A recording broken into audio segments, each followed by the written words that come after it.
got an itch I can't scratch, I'm missing a piece that completes a whole part of me, an open wound scar to see. Everybody come here, gather round, welcome to the freak show, the best in town.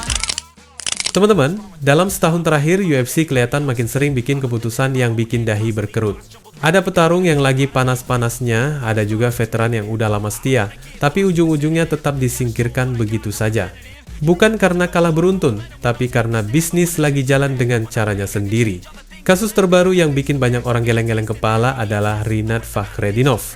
Nama ini sempat hilang dari daftar petarung UFC, lalu muncul lagi dengan status yang bikin bingung. Secara teknis, ini bukan pemecatan frontal, tapi lebih ke kontrak yang habis dan tidak diperpanjang. Frasa klasik yang sering dipakai UFC buat nutupin keputusan sepihak mereka. Biasanya, skenario kayak gini berakhir satu arah.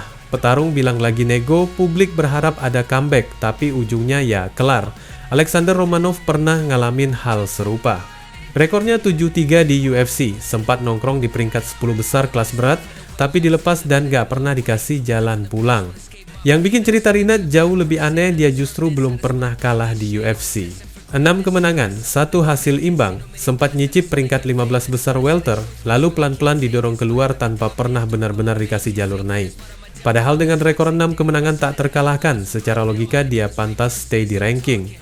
Bandingin aja sama Carlos Prates yang punya rekor mirip tapi justru melesat ke peringkat 6. Masalahnya kemungkinan besar ada di gaya bertarung. UFC jelas lebih doyan petarung KO artistik yang bisa jualan highlight. Rinat datang dengan pendekatan kontrol, grappling berat, dan keputusan juri. 4 kemenangannya datang lewat poin, termasuk 1 pertarungan di mana lawannya praktis dikunci di kanvas selama 15 menit penuh. Kemenangan atas Nicolas Dalby dan terutama Carlos Leal malah jadi bumerang. Banyak fans dan analis nyebut duel lawan Leal sebagai salah satu keputusan juri paling kontroversial sepanjang 2024. Dari situ, nama Rinat bukan naik, tapi malah makin dingin di mata promotor. Kalau ditarik garis besar, teman-teman, kecenderungannya membawa pertarungan ke keputusan kemungkinan jadi alasan utama kontraknya gak diperpanjang. Bahkan kemenangan kilat 54 detik di laga terakhirnya pun gak cukup buat nyelamatin posisinya. Да, информация достоверная, но есть одна помарочка, нас никто не увольнял, у нас просто закончился контракт и там по определенным причинам его не продлили. Предложение уже есть, предложение причем с другими уже гонорарами, поэтому... Dari penjelasan Rinat sendiri, situasinya simpel tapi pahit.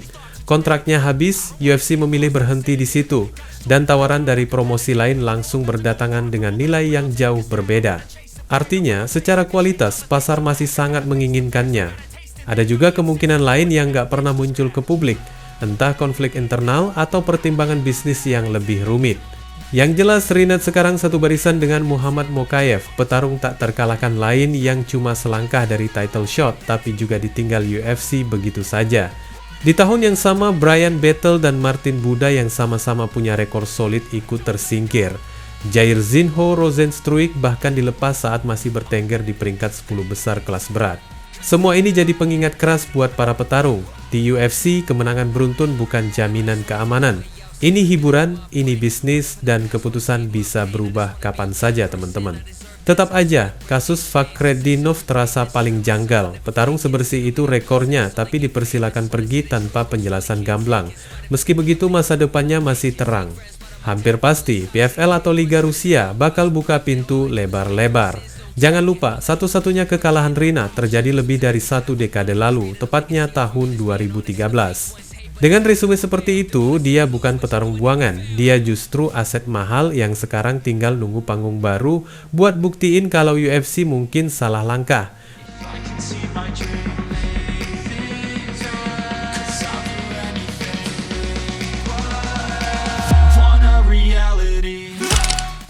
Teman-teman, pertahanan gelar kelas ringan pertama Ilia Topuria harus tertunda tanpa kejelasan waktu. Sang juara lagi menghadapi urusan pribadi di luar oktagon, dan situasi itu bikin UFC langsung putar arah. Daripada nunggu terlalu lama, promotor memutuskan bikin laga interim. Justin Gaethje bakal bentrok dengan Paddy Pimblett di UFC 324 bulan depan. Pemenangnya bakal jadi penjaga pintu yang siap nyambut Topuria saat sang juara akhirnya balik. Keputusan ini otomatis bikin Arman Tsarukyan jadi pihak yang paling dirugikan. Padahal, dia baru aja ngantongin kemenangan besar atas Dan Hooker di UFC Qatar, kemenangan yang secara logika harusnya bikin dia makin dekat ke perebutan sabuk. Tapi UFC punya pandangan lain, teman-teman. Mereka pengin Tsarukyan nambah 1 atau 2 kemenangan lagi sebelum dikasih lampu hijau buat title shot. Topuria sendiri malah ikut nyiram bensin ke api. Dalam wawancara terbarunya, dia terang-terangan mengarahkan sorotan ke Tsarukyan. Intinya, Topuria menilai Tsarukyan pernah dapat kesempatan emas menuju perebutan gelar, tapi justru mundur di momen krusial. Menurutnya, itu bukan cuma soal diri sendiri, tapi juga soal kepercayaan orang-orang yang sudah berinvestasi dan mendukung karir seorang petarung. Kalau kepercayaan itu dibalas dengan mundur, wajar kalau dukungan ikut hilang. Nada Topuria jelas pedas dan personal. Dari sudut pandangnya, Tsarukyan dianggap gagal memanfaatkan peluang dan pantas menelan konsekuensinya. Ha tenido sus oportunidades en las que se ha negado a competir, ha tenido su oportunidad de pelear por el campeonato del mundo, se ha retirado del combate, tal vez se ha tenido que cambiar los calzones después de tomar esa decisión. Lo que no entiende es que la gente está invirtiendo dinero para promocionarlo, todo ello. Entonces cuando tú ves que tienes una persona enfrente a la que le estás dando cariño, en la que estás invirtiendo el dinero que, bueno, pues eso es lo que están haciendo, lo que han dicho, se han sentado en una mesa y sabe lo que han dicho, que le den. Tsarukyan jelas nggak tinggal diam, teman-teman. Lewat media sosial, dia langsung membalas dengan gaya sinis. Dia menyinggung fakta bahwa Topuria mengambil jeda dari pertarungan dengan alasan urusan keluarga, tapi di saat yang sama terlihat sangat aktif warawiri di berbagai wawancara. Buat Tsarukyan, itu terdengar kontradiktif dan terkesan seperti alasan yang dipaksakan. Tsarukyan emang sempat mundur dari laga besar, namun after that, Tsarukyan terus-menerus lakuin pertarungan di luar oktagon yang berlabel laga elit. Dan setelah kemenangannya yang terakhir atas Hooker di UFC dan Mehdi Baidulaev di SCBJJ beberapa hari lalu, Arman akan kembali memberikan perlawanannya dengan ngelawan Lance Palmer, mantan petarung PFL yang memiliki rekam jejak gulat yang luas. Ini akan menjadi penampilan pertama Tsarukyan di bawah bendera Real American Freestyle. Jadwalnya di tahun 2025 telah mencakup beberapa penampilan tingkat tinggi. Meskipun pertarungan UFC berikutnya belum diumumkan, Tsarukyan telah berkomitmen untuk berkompetisi pada awal tahun 2026, menandakan bahwa ia berniat untuk tetap aktif di berbagai format. Sementara Lance Palmer memiliki rekam jejak yang mencakup pertarungan profesional dan gulat amatir elit. Ia adalah pemenang turnamen PFL 2 kali di kelas bulu dan sebelumnya memegang gelar WSOF di divisi yang sama. Sebelum berkarir di MMA, Palmer adalah pemain unggulan di Universitas Negeri Ohio, meraih 4 penghargaan All-American Divisi 1 NCAA.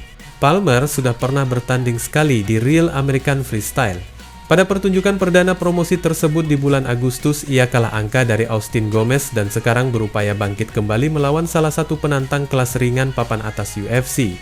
Jadi Arman kayaknya nggak peduli amat sama aturan UFC, yang penting dirinya tetap bertarung. Mungkin saja tangan si Arman nih gatal ya teman-teman, jika sekali aja nggak bertarung di arena.